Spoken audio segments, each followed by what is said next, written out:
Ciao, davanti a me ho una Peugeot 206. In questo video ti mostrerò come attivare i fendinebbia anteriori e posteriori.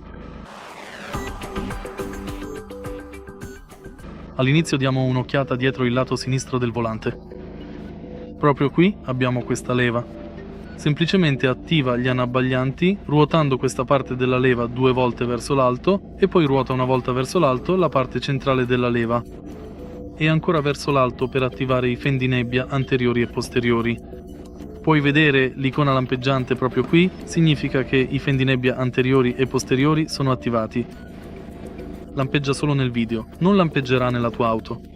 Per disattivarli ruota questa parte della leva 2 volte verso il basso. E questo è tutto.